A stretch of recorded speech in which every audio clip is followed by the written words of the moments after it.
All big museums worldwide started as private collections from some crazy people. We all know that our digital data will not last forever, and the digital data carriers have limited lifespan. Everything that we have, all the information that we have, can vanish like in seconds. Even if digital data survives somewhere, it will not be decipherable. This realization made me think of the Memory of Mankind project.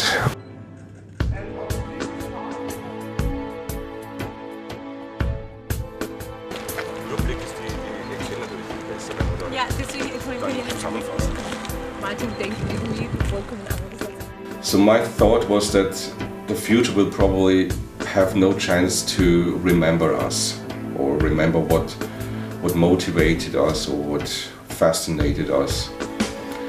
Memory of Mankind archive tries to depict our presence by collecting text and images we think are important and representative for our period. There are so many questions that in a philosophical level of the project that I think they are just so interesting. Like even the definition of what is important, what is relevant, what is actually interesting. How do you define those things? How do you define past and future, and how will we communicate in the future and the past? This is done by people who want to contribute to this project. So it's not a personal project of mine, it's a globally processed and globally also funded project by people who want to contribute and also want to take part in drawing the image of our time.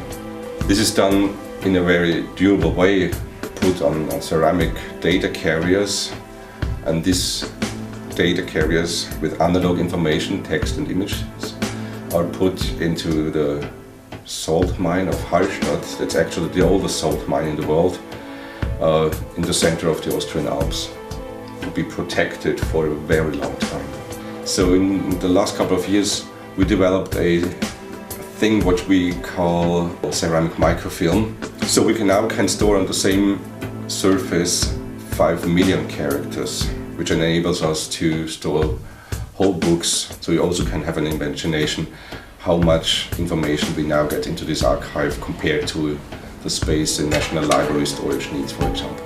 It's not about storing every single piece of information that we have there, but giving a perspective and giving a snapshot of what we are as a society today. You can find the archive by finding these tokens, and these tokens indicate on this very limited space where on the spot on the planet this archive is located. And everybody who takes part in it gets one.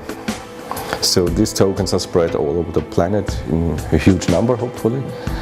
This idea of involving the people to draw the image of our time as the big chance to leave something permanent and relevant, even if it's stories about weddings. I mean, this is part of our life. And these stories, these personal stories, I think is a good chance to explain what we are living for.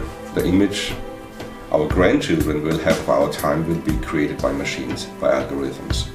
And this is what we don't want. We think we should select now what we want to be kept for tomorrow. And we should select now how we want to be remembered.